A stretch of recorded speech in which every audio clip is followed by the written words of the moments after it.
ফিলিস্তিনের গাজা উপত্যকায় ইসরায়েলি আগ্রাসনের বিরুদ্ধে গর্জে উঠেছে সারা বিশ্ব। এমনকি নিজের দেশেও সমর্থন হারিয়ে ঘৃণ্য এক মানুষে পরিণত হয়েছে দেশটির জায়নবাদী প্রধানমন্ত্রী বেনিয়ামিন নেতানিয়াহু। এমন অবস্থায় অভিযোগ উঠেছে, নেতানিয়াহুকে সরাতে ইসরায়েলি সেনা কর্মকর্তারা অভ্যুত্থানের ষড়যন্ত্র করছেন। আর এই অভিযোগ তুলেছেন স্বয়ং নেতানিয়াহুর স্ত্রী।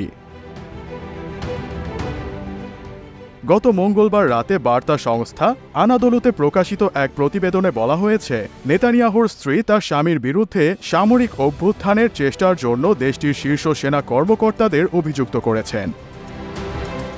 গত সপ্তাহে গাজা উপত্যকায় বন্দী থাকা ইসরায়েলিদের বেশ কয়েকটি পরিবারের সাথে বৈঠকের সময় এই অভিযোগ উঠেছে বলে জানানো হয়। ইসরায়েলি এই সংবাদপত্রে নেতানিয়াহুর স্ত্রী সারা নেতানিয়াহুকে উদ্ধৃত করে বলা হয়েছে, ইসরায়েলি বাহিনী আমার স্বামীর বিরুদ্ধে সামরিক অভ্যুত্থান ঘটাতে চাইছে। এই সময় কিছু পরিবারের সদস্যরা তাকে বাধা দেন। তারা পরামর্শ দেন তিনি ইসরায়েলি সামরিক বাহিনীকে অবিশ্বাসের দাবি করতে পারেন না। আর তখন নেতানিয়াহুর স্ত্রী তার বক্তব্য স্পষ্ট করে বলেন, তার অবিশ্বাস শুধুমাত্র সেনাবাহিনীর সিনিয়র কর্মকর্তাদের জন্য প্রযোজ্য, আইডিএফ এর সকল সদস্যের জন্য নয়। অবশ্য সারা নেতানিয়াহুই তার পরিবারের একমাত্র ব্যক্তি নন যিনি সামরিক নেতাদের বিরুদ্ধে অভ্যুত্থানের ষড়যন্ত্রের অভিযোগ করেছেন। তার ছেলে ইয়ার নেতানিয়াহুও চলতি মাসে একই ধরনের অভিযোগ করেছিলেন।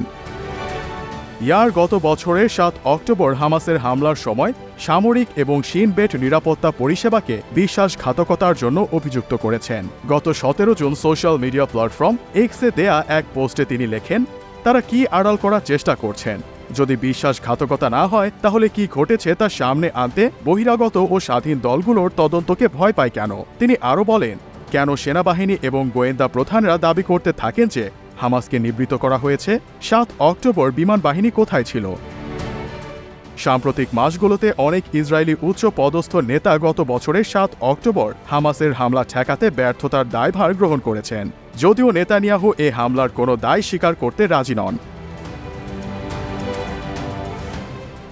গত 7 অক্টোবর হামাসের নজিরবিহীন আন্তঃসীমান্ত হামলায় ইসরায়েলের হাজার খানেক অধিবাসী নিহত হন এবং দেশটির অবকাঠামো ব্যাপকভাবে ক্ষতিগ্রস্ত হয়।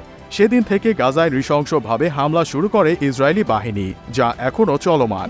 স্থানীয় স্বাস্থ্য কর্তৃপক্ষের মতে গাজায় চলমান আগ্রাসনে প্রায় 37,700 ফিলিস্তিনি নিহত হয়েছেন, যাদের অধিকাংশই নারী ও শিশু। গাজায় হামলা নিয়ে আন্তর্জাতিক মহল থেকে চাপ এলেও গাজায় নৃশংসতা চালানোর ব্যাপারে এখনও দৃঢ় অবস্থানেই আছে ইসরায়েলের বর্বর রাষ্ট্রনায়ক। এমনকি দেশটির যুদ্ধকালীন মন্ত্রিসভা থেকে প্রবল আপত্তি আসলেও নেতানিয়াহুকে তার হঠকারী সিদ্ধান্ত থেকে সরানো যায়নি। আর তারই ফলস্বরূপ এবার সামরিক অভ্যুত্থানের মুখে পড়তে পারেন নেতানিয়াহু।